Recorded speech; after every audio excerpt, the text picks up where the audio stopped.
খারাপ মানুষ কিন্তু বেশি না, খারাপ মানুষ কম, কিন্তু খারাপকে যখন খারাপ করতে দেওয়া হয় তখন মনে হয় সবাই খারাপ। এই জন্যই তো কোনো দেশে একটা সরকার বদলের পরে আপনি পৃথিবীর ইতিহাস প্রতিষ্ঠা লগ্ন থেকে শুরু করে 2024 সাল যখন বলা হচ্ছে গোটা পৃথিবী গোটা গ্লোবাল ভিলেজ কম্পিউটারাইজ, তখন এমন ইতিহাস পাওয়া যায় নাই একটা সরকারের পতনের পরে 330 জন এই সংসদ সদস্য, আমলা কামলা সচিব, র্যাব, গোয়েন্দা, ঊর্ধ্বতন কর্তৃপক্ষ সবাই একটা দিনে পালাই গেছে, এমন কোন ইতিহাস পৃথিবীতে নাই। ঠিক কিনা বল? ডাকে নাই তো, এতদিন ইচ্ছা মতো চলতে দিছে। এখন যখন ডাকাছে খেয়াল করে দেখছে সব কিছু তো চিন্তা করেন না। একটা মানুষ কোনো একটা স্লোগানও দেয় নাই যে দফা এক দাবি এক, যে এই দেশ ত্যাগ দেশ ত্যাগ, এরকম মিছিল আপনারা শুনছেন? বলছে যে দফা এক দাবি এক, পদত্যাগ পদত্যাগ, সবাই পদত্যাগ চাইছে, ছাত্ররা চাইছে, ওলামায়ে কেরাম চাইছে, রাজনৈতিক নেতৃবৃন্দ চাইছে যে পদত্যাগ। আল্লাহ কয় না, এমন পাপ হইছে পদত্যাগে চলবে না, দেশ ত্যাগ। ঠিক কিনা কর? পদত্যাগে হবে না, দেশ ত্যাগ। এই দেশে থাকার অধিকার নাই যাদের জীবন নিয়ে ছিনিমিনি খেলা হয়। আমাদের টাকায় কেনা গরিব আমার ছেলের বুকে যখন মারা হয়, তাদের এই দেশে থাকার অধিকার নাই। ঠিক কিনা বল?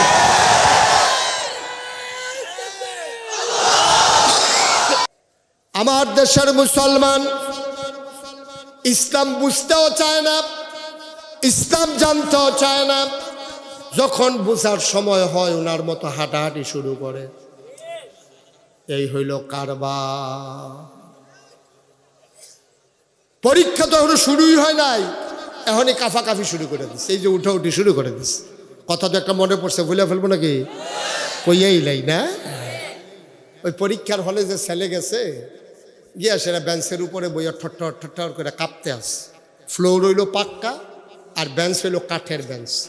এখন কাঠের বেঞ্চ যখন ফাঁকার ভিতরে ঘষা খায় তখন কি আওয়াজ হয় না কি হয় না? আপনারা কি ঘুমাই গেছেন সব? ওই ইমাম সাহেবের দিকে চাইয়া রইছেন না? ওই হুজুরে এই কয় না, আর আমরা কইয়া কি বিপদও পড়ি, এই জন্য ওনারা চুপ করে বইয়া রয়েছে। আপনি মিয়া কইয়া টইয়া আনলাম আপনার কাছে, মার হাবা কয় না। এখন ছেলে কাঁপতে আস, কাঁপার কারণে বেঞ্চের আওয়াজ হইতে আস, হ্যাটসাট আওয়াজ শুনে দৌড়াইয়া রুমে গিয়া দেখে ফলাটা বইয়া বইয়া কাঁপতে আস। স্যারে গিয়া কয় কাফো কেন? কয় জি না স্যার, কাফি না স্যার। কারে দেখি তোমার কাফার আওয়াজ শুনে আমি আইলাম, তুমি কও কাফো না? কয় জি না স্যার, কাফি না স্যার। আরে দেখি তুমি তো হলো কাঁপতে আসো। কয় স্যার কাফি না স্যার। হ্যাঁ, কাফা থামানোর জন্য সামনের বেঞ্চের ভিতরে হাত দিয়া বসছি। এখন বসারটাও কাফে, ধরারটাও কাফে। স্যার কয় এটা কি, তুমি কি শুরু করছো? কয় স্যার কাফার কি দেখছে, কাফা তো শুরুই করছি না হলো। কয় কাফা শুরু হইব কোন সময়? কয় প্রশ্নটা এত দিলে না, দেখবেন কাফা কারে কয়। এখনো তো প্রশ্ন হাতেই দিই নেই, উঠাউঠির কোনো সুযোগ নেই, কাফাকাফি বন্ধ। সবাই কনা আমিন। বন্ধুরা আমার, ভাইরা আমার, তাইলে ১,৫০০ বছর আগে যে ইসলাম এসেছে কমানোও যাবে না, বাড়ানোও যাবে না। তোমার প্রয়োজনে তুমি ইসলাম মানবা, ইসলামের জন্য তোমার কোনো প্রয়োজন নাই। ঠিক কিনা? তোমার মতো ১০,০০০ মানুষ ইসলাম না মানলে কিচ্ছু হবে না। আমি বড় বড় মানুষ দেখছি যারা কাফের, বড় বড় বিল্ডিংয়ের মালিক, গাড়ির মালিক, বাড়ির মালিক কাফের। ওই সূর্য তো একদিনও দেরিতে উঠে নাই, একদিনও তো চতুর্দশী পূর্ণিমার চাঁদ আকাশে হাসা বন্ধ হয় নাই। তোমার প্রয়োজনে তুমি ইসলাম মানবা, তবে মনে রাখবা প্রয়োজনে আপনি কম করেন, কিন্তু সঠিকটা করেন। ভালো জিনিস খাইয়েন, প্রয়োজনে কম খাইয়েন। ঠিক কিনা কর? আমাদের দেশে ভেজাল দিয়ে পেট ভরে লাভ কি? আমরা ভেজাল দিয়ে পেট ভরে ফেলতে চাই। আমরা সুন্নত নফল নিয়ে যত পেরেশান, আমার দেশের মুসলমান ফরজ ওয়াজিব নিয়ে তত পেরেশান না। ঠিক কিনা কর? কথা বলা ঠিক কিনা? আমরা আজব দেশে আছি, আমরা আজব দেশে আছি। ফরজের খবর নাই, ফরজের খবর নাই, নফল নিয়ে কারাকারি। আরে মিয়া, আপনি আগে মুসলমান হন, এরপরে আপনি সুন্দর কইরেন। রুটির খবর নাই, ভাতের খবর নাই, তরকারির খবর নাই, সালাদ দিল না কি এর লিগা ফিটা দিয়ে আরেকবার মাথা ফাটাইলিস। সালাদ হইলেও খাওয়া হয়, না হইলেও খাওয়া হয়। সালাদরা দিলে সুন্দর হয়, ঠিক কিনা কন? কিন্তু রুটির কাজ তো আর সালাদে করবে না, ভাতের কাজ সালাদে করবে না, ফরজের কাজ কোনোদিন নফলে করবে না, ঠিক কিনা কন? অবশ্যই মানা ভালো, আপনি মানলে সুন্দর। ওই যে কইছিলাম সালাদরা হইলে গুস্ত তরকারি, পোলাও, মাছ, এর সাথে সালাদ, লেবু, কত মজা হয়। অবশ্যই মজা হয়, কিন্তু আপনি ফরজ ঠিক রেখা তারপরে আপনি নফলে যাইয়েন, নফল নিয়ে কাড়াকাড়ি করে ফরজ থেকে দূরে সরে যাইয়েন না। এটাই হচ্ছে আমাদের আজকে সমস্যা, এটাই আজকে বড় সমস্যা। ওই নোয়াখালীর হুজুর যে ওয়াজ করতে আইছে, হুজুর আবার খুব সিহন ওয়াজ পারে। হুজুর এমন কথা কয়, মানুষের করে মন্ত্রমুগ্ধের মতো শুনতে আসে। এক মুরব্বী চিন্তা করলো, এই হুজুরের মতো জ্ঞানী হুজুর এই এলাকায় বোধহয় আর নাই, যা জানার জান্না রাহি হুজুর থেকে। তো উনি দাঁড়াইয়া কয়, হুজুর একটা জানার বিষয় ছিল। কয় বলেন কি বিষয়? কয় হুজুর আপনি তো খুব সুন্দর করে বুঝাইলেন ফরজ আর সুন্নত, তো কয়টা নফল মিলাইলে কেমনি কি হয়, ফরজ হয়, এটা যদি একটু কইয়া দিতেন, যে কয়টা নফল আমরা একসাথে করতে পারলে মোটামুটি একটা ফরজের কাছাকাছি যাইতে পারবো, তাইলে হুজুর সুবিধা ছিল। হুজুর চিন্তা করে কয়, জীবনে অনেক ওয়াজ করলাম, এইরকম প্রশ্ন তো কেউ করছে না, কয়টা নফল মিলাইলে একটা ফরজ, এটা কেমনে কমো আমি? হুজুর চুপ করে থাকে, হুজুর তো বিচক্ষণ মানুষ। হুজুর কইতে আছে, কয়টা নফল মিলাইলে একটা ফরজ হয় না? কয় জি হুজুর, এটাই জানতে চাইছিলাম। কয় যতটা সুপারি গাছ মিলাইলে একটা নারিকেল গাছ হয়। 1 কোটি সুপারি গাছ মিলাইলে একটা নারিকেল গাছ বানানো যাবে না। সারা জীবনের নফল মিলাইলে তুমি ফরজ একটা সাজদার সমান বানাইতে পারবা না, ঠিক কিনা? মুসলমান, একেবারে সহজ করে বুঝো, জাকাত দেওয়া ফরজ, কিন্তু গরিব মিসকিনকে দান করা ফরজ না। মসজিদে টাকা দেওয়া তোমার উপরে ফরজ না। মসজিদে তুমি টাকা দিলা না কেন, এটার জন্য তুমি গুনাহগার হবা না। কিন্তু ফরজ জাকাত দিলা না কেন, জান্নাতের কাছেও যাইতে পারবা না, ঠিক কিনা? দান করলে ভালো, ওকে ফাইন, তোমার আল্লাহ সম্পদ দিছে, তুমি দান করবা। ওয়া মিম্মা রাযাকনাহুম ইউনফিকুন, এটা কোরআন শরীফের আয়াত। তোমাকে যে রিজিক দেওয়া হয়েছে, এখান থেকে তুমি কিছু কিছু দান করবা। খালি নিজে খাইবে আর খবর নাই। আমরা দেশের নেতারার মতো কোনো মতো ক্ষমতায় যাইতে পারলে রাস্তার গব, ব্রিজের রড যা পায় তাই খায়। হগিন্নি বেডির লেগে বিস্কুট আইছে, হ্যাঁ বিস্কুট হাতে খাইয়া বইয়া রয়েছে। না দান কি আর গাছ ধরে মিয়া? আমি তো কইতে এমনি মোটা হইতাছে গেরে, কারণ হগিন্নি বেডির লেগে যে বিদেশের তারা বিস্কুট বানাইছে, এটার ভিতরে সব ভিটামিন টিটামিন দিয়া বানাইছে। তো যেন এই বিটি তো আর ফল ফাইতো না, খাইতো ভিটামিন ট্যাবলেট ফাইতো না, এর লেগে বিস্কুটের ভিতরে সব দিয়া দিছে 1 A to Z, একেবারে একের ভিতরে সব দিয়া তারপরে বিস্কুট বানাইয়া ফাড়াইছে। এই বিস্কুট তো ধনী মানুষের লেগে ফাড়াইছে না, যারা খাইতে পায় না, ভিটামিন পায় না, ফল পায় না, চিকিৎসা করাইতে পারে না, তাদের লেগে বিস্কুট ফাটাইছে। হাতে শখে শখে এই বিস্কুট খাইয়া বইছে। তো বিস্কুটও খায়, ফলও খায়, বিস্কুটও খায়, ভিটামিনও খায়, দুইটা মিললা তো এখন এরকম বুমবুলদা শুয়ে গেছে। একটু চিন্তা করবেন না আব্বা, একটু চিন্তা করবেন না? মন যা চায় তাই করবেন, যা পান তাই খাইবেন।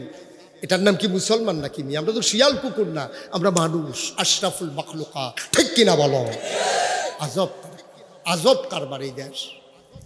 মন দিয়ে শোনো, ১,৫০০ বছর আগে নবী যখন আসলেন, 40 বছর বয়সে যখন তিনি উপনীত হলেন, তিনি চলে গেলেন হেরা গুহায়। তখনও 40 ছুঁই ছুঁই, 40 পরিপূর্ণ হয় নাই।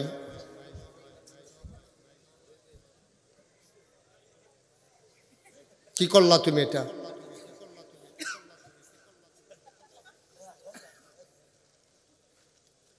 চল্লিশ পরিপূর্ণ হয় নাই। তিনি হারা গুহায় ধ্যানমগ্ন। তিনি ভাবতেছিলেন কেমন করে মানুষগুলোকে অন্ধকার থেকে আলোতে নিয়ে আসা যায়, গোমরাহি থেকে হেদায়েতে নিয়ে আসা যায়, কুফর থেকে কেমন করে ইসলামে নিয়ে আসা যায়। আল্লাহর ফেরেশতা জিবরাইল হারা গুহায় আসলেন, নবীকে সালাম দিলেন, আসসালাতু ওয়াসসালামু আলাইকা ইয়া রাসূলুল্লাহ, আসসালাতু ওয়াসসালামু আলাইকা ইয়া হাবিবাল্লাহ, আসসালাতু ওয়াসসালামু আলাইকা ইয়া শাফিয়াল মুজনিবিন, আসসালাতু ওয়াসসালামু আলাইকা ইয়া রাহমাতাল লিল আলামিন। আহা, কি শুরু করছেন আপনার? বসাইতে পারলেন না আপনি? আপনার পাশ থেকে উঠে আসলে আপনি কি করলেন? সমস্যাই হচ্ছে এটা বাংলাদেশ। খারাপ মানুষ কিন্তু বেশি না, খারাপ মানুষ কম, কিন্তু খারাপকে যখন খারাপ করতে দেওয়া হয় তখন মনে হয় সবাই খারাপ। এই জন্যই তো কোনো দেশে একটা সরকার বদলের পরে আপনি পৃথিবীর ইতিহাস প্রতিষ্ঠা লগ্ন থেকে শুরু করে 2024 সাল যখন বলা হচ্ছে গোটা পৃথিবী, গোটা গ্লোবাল ভিলেজ কম্পিউটারাইজ, তখন এমন ইতিহাস পাওয়া যায় নাই। একটা সরকারের পতনের পরে 330 জন এই সংসদ সদস্য, আমলা কামলা সচিব, র্যাব, গোয়েন্দা, ঊর্ধ্বতন কর্তৃপক্ষ সবাই একটা দিনে পালাই গেছে, এমন কোন ইতিহাস পৃথিবীতে নাই। ঠিক কিনা বল? ডাকে নাই তো, এতদিন ইচ্ছা মতো চলতে দিছে। এখন যখন ডাক আছে, খেয়াল করে দেখছে, সব কিছু তো চিন্তা করেন না। একটা মানুষ কোনো একটা স্লোগানও দেয় নাই যে দফা এক দাবি এক, যে এই দেশ ত্যাগ দেশ ত্যাগ, এরকম মিছিল আপনারা শুনছেন? বলছে যে দফা এক দাবি এক, পদত্যাগ পদত্যাগ, সবাই পদত্যাগ চাইছে, ছাত্ররা চাইছে, ওলামায়ে কেরাম চাইছে, রাজনৈতিক নেতৃবৃন্দ চাইছে যে পদত্যাগ। আল্লাহ কয় না, এমন পাপ হইছে পদত্যাগে চলবে না, দেশ ত্যাগ। ঠিক কিনা কয়? পদত্যাগে হবে না, দেশ ত্যাগ। এই দেশে থাকার অধিকার নাই। যাদের জীবন নিয়ে ছিনিমিনি খেলা হয়, আমাদের টাকায় কেনা গরিব, আমার ছেলের বুকে যখন মারা হয়, তাদের এই দেশে থাকার অধিকার নাই। ঠিক কিনা বলে?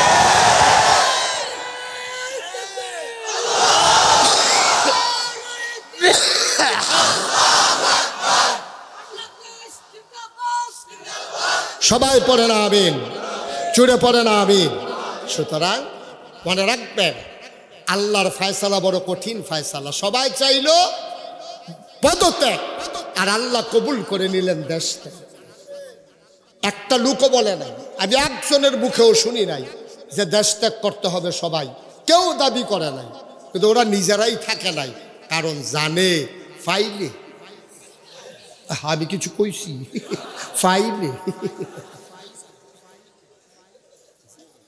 নাউজুবিল্লাহ বলবেন না? জোরে বলবেন না নাউজুবিল্লাহ? অন্যরা আমার, ভাইরা আমার, জিবরাইল আলাইহিস সালাম আসলেন, তিনি নবীকে সালাম দিলেন, আবার নবীকে ডেকে কয়, ও মুহাম্মদ। সবাই পড়েন সাল্লাল্লাহু আলাইহি ওয়াসাল্লাম। নবীর নাম শুনলে কি পড়তে হয়? 2-1 বার না 12 বার, 2-1 দিন না প্রতিদিন, 2-1 সপ্তাহ না প্রতি সপ্তাহ, 2-1 মাস না 12 মাস, 2-1 বছর না সারা জীবন। আমরা পড়ব সাল্লাল্লাহু আলাইহি ওয়াসাল্লাম।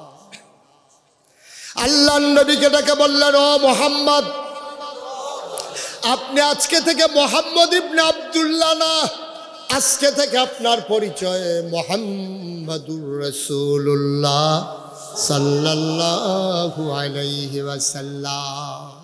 নবী ভীত সন্ত্রস্ত, তিনি গুহা থেকে নামলেন, তিনি ঘরে গেলেন। আমাদের বড় আম্মা, নবীর জীবনের প্রথম স্ত্রী আম্মা জান খাদিজা রাদিয়াল্লাহু তাআলা আনহা, তিনি দেখলেন নবীর কপালে ঘাম, গালগুলো লাল, চোখগুলো বড় বড়। তিনি ভীত সন্ত্রস্ত। নবীজিকে জিজ্ঞেস করা হলো, স্বামী আমার, ও স্বামী আমার, আপনি কি ডরাইছেন? কেউ কিছু বলছে? আল্লাহর নবী কয়, খাদিজা, আল্লাহর ফেরেশতা জিবরাইল কয় আমি নাকি নবী। সুবহানাল্লাহ বলবেন না? আমি নাকি নবী। আম্মা জান খাদিজা একবারও জিজ্ঞেস করলেন না, কবে থেকে আপনি নবী? কার জন্য নবী? কোন জনপদের জন্য নবী? কতদিন পর্যন্ত আপনি নবী? একটা প্রশ্ন তিনি করলেন না। নবীজি বললেন আমি নাকি নবী। আর আম্মা জান খাদিজা সাথে সাথে রায় দিয়ে দিলেন, অবশ্যই আপনি নবী। চারটিখানি কথা মনে করছেন? কোনো দলিল তালাশ করে না, উনি তো জিজ্ঞেস করতেই পারতেন যে আমি আপনি আচ্ছা আপনি যদি গিয়া করেন আমি চেয়ারম্যান, বা গিয়ে এখন কইলেন আর কি আমি চেয়ারম্যান, তো বেডি আইস দিত না কবে চেয়ারম্যান, কবে নির্বাচন লোকেরাই ভোট দিল, কার লেগে চেয়ারম্যান, কী কারবার, কী আপনি কত না গাইডটা গেলেন, এটা তো জিজ্ঞেস করবে। তো নবীজি এত বড় খবর দিতেছে আম্মাজান খাদিজাকে আমি নাকি নবী, আর আম্মাজান খাদিজাকে অবশ্যই নবী, সুবহানাল্লাহ বলবেন না? নবী চমকে উঠলেন, তিনি থমকে দাঁড়ালেন, নবী আশ্চর্যান্বিত হয়ে গেলেন, ডাক দেয়া কয় খাদিজা তুমি কেমনে বুঝলা আমি যে নবী, কার কাছে শুনলা, কিছুই তো জানতে চাইলা না, আমি শুধু খবর দিলাম। আম্মাজান খাদিজা কয় স্বামী আমার 15 বছর আপনার সাথে সংসার করেছি, আপনার ইনসান আউট, আপনার ভেতর বাহির কোনো কিছু আমার কাছে গোপন নাই। আপনি কেমন করে ঘুমান, কেমন করে ঘুম থেকে জাগেন, স্ত্রীর সাথে কি ব্যবহার করেন, প্রতিবেশীর সাথে সম্পর্কটা আপনার কেমন, মানুষের সাথে মানুষের সম্পর্ক কেমন, আপনি সব আমাদেরকে আমি খেয়াল করে দেখেছি, কাছ থেকে দেখেছি, দেখে শুনে বুঝে আমি রায় দিয়ে দিলাম আপনি অবশ্যই নবী। দেখা না না দেখা, বুঝা না না বুঝা, চল্লা না না চল্লা, দেখা শুনলা চল্লা বুঝা আপনি নবী। আজকে এই মাহফিলের পরে খুব খেয়াল করেন শিখন কথা, এই মাহফিলের পরে আপনি বাড়ির যাবেন, গিয়া সেটা কইবেন নাগাই শরীফ সাহেব হুজুরে কইছে অলি অলি, হ্যাঁ বিড়িয়ে কইব বালিশটা লইয়া বারান্দার যান অলি, বিড়ির গন্ধ লগে দিয়ে আটন যায় না অলি। আপনারা তো আপনার ওয়াইফে অলিয়ে মানে না, ঠিক কিনা কও?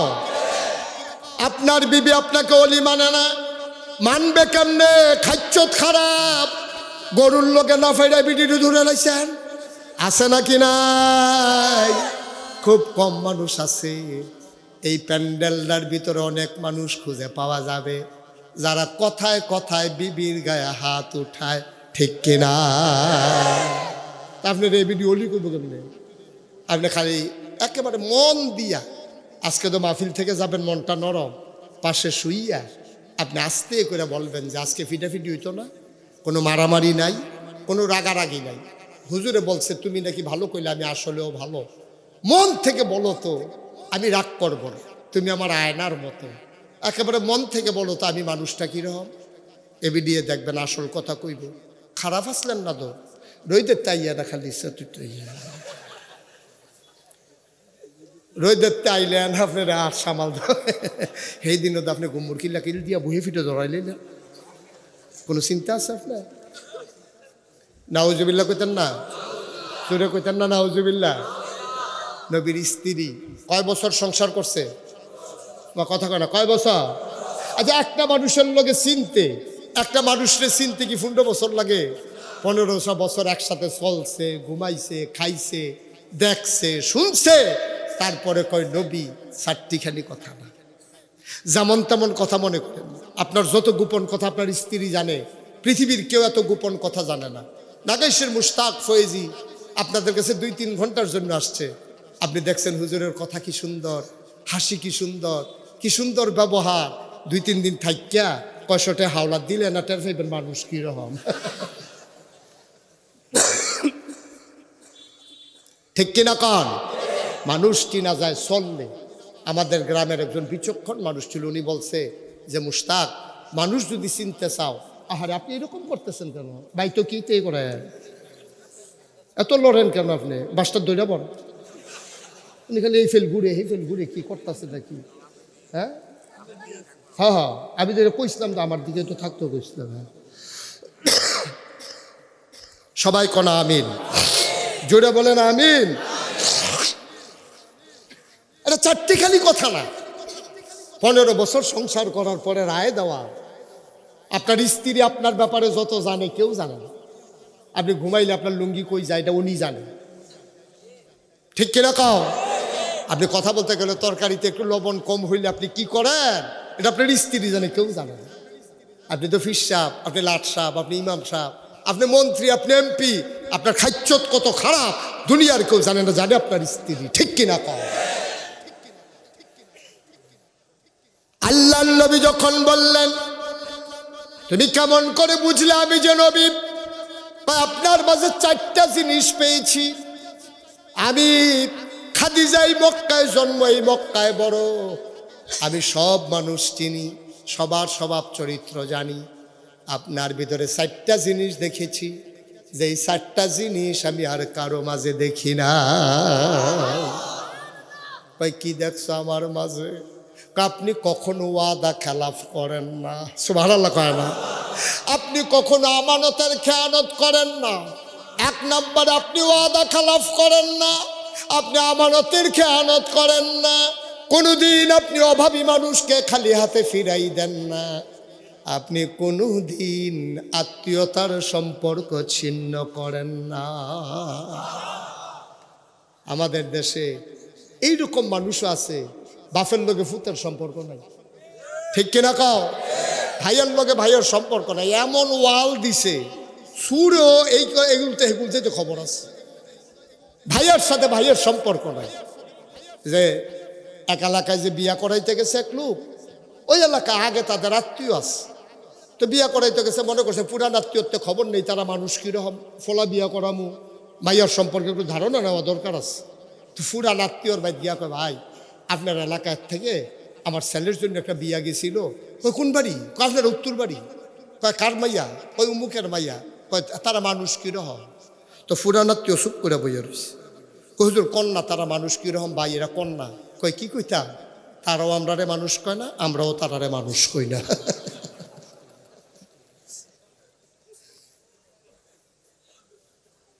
নাউজুবিল্লাহ বলবেন না? আহারে মুসাল্লাহ। আর আল্লাহর নবী ওনার স্ত্রী খাদিজা 4টা রায় দিছে, আমানতের খেয়ানত করেন না, ওয়াদা খালাফ করেন না, আপনি কখনো অভাবী মানুষকে খালি হাতে ফেরান না, আত্মীয়তার সম্পর্ক ছিন্ন করেন না। কষ্ট হইতেছে আপনাদের না? ছেড়ে দেওয়া দরকার। আর সামান্য একটু সবাই কনা আমিন। মুসলমান, কি নবী আমার আম্মাজান খাদিজা 4টা বিষয়ে রায় দিয়ে দিলেন নবীর ব্যাপারে। আবার আসো সত্যতা যাচাই করি।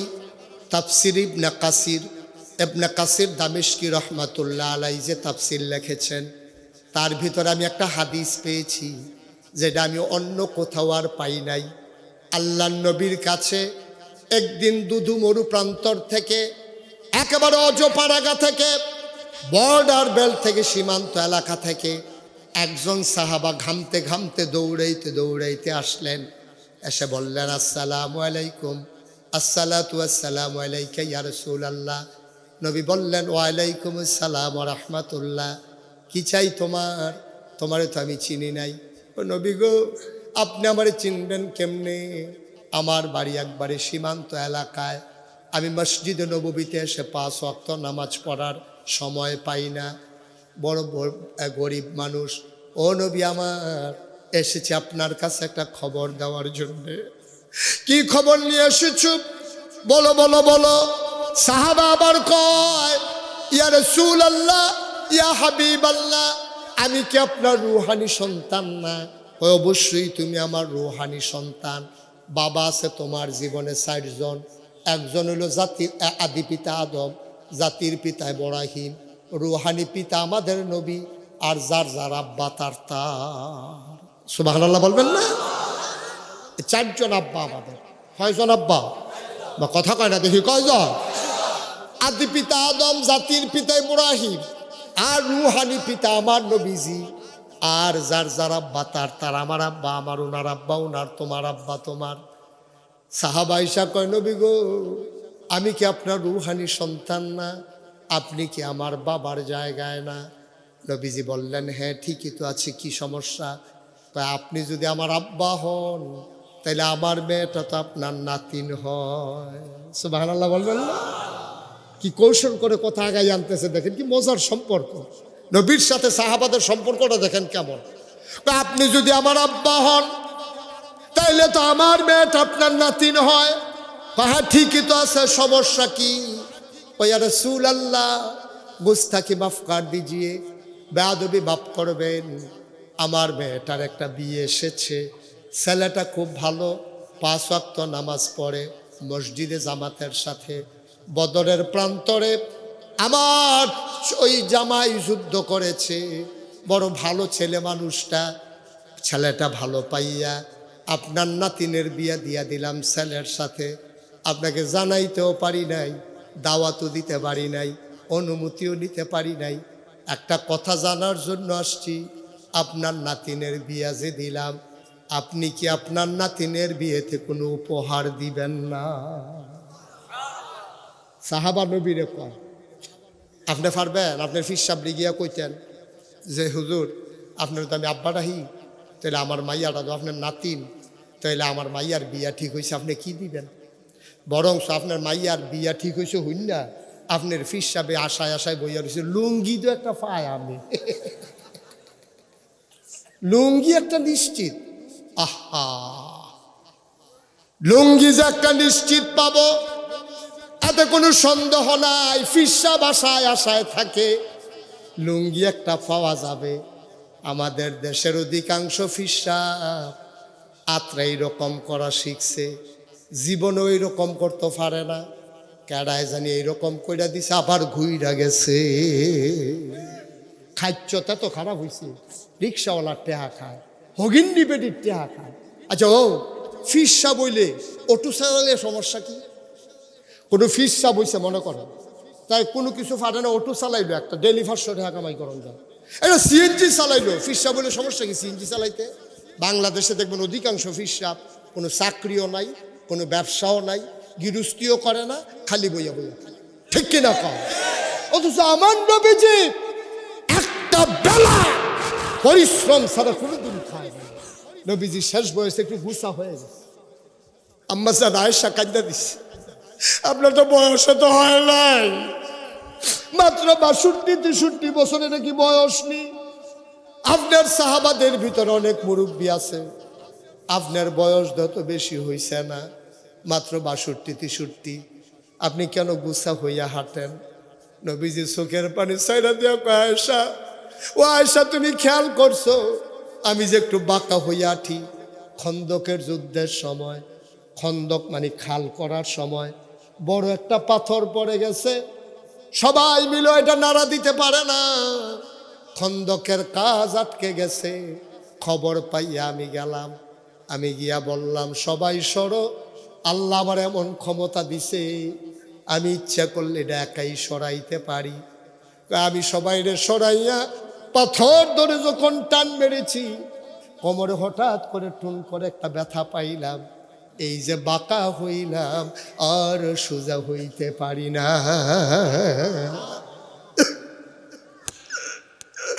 তোমার নবী কি নবী ইহুদির বাড়িতে গিয়া সামান্য কয়টা খেজুরের বিনিময়ে বালতি দিয়া পানি উঠায়? তুমি কিসের বিশ্বাস? তুমি হগিন্নি বেটির টাকা খাও, তুমি রিক্সাওয়ালার টাকা খাও, তুমি যদি নবীর আদর্শে রঙিন হইবা, তুমি প্রয়োজন ওই ভিক্ষা করা মহিলাটারে সাহায্য করবা, ওর থেকে টাকা নেওয়ার সময় তোমার লজ্জা থাকা দরকার, ঠিক কিনা?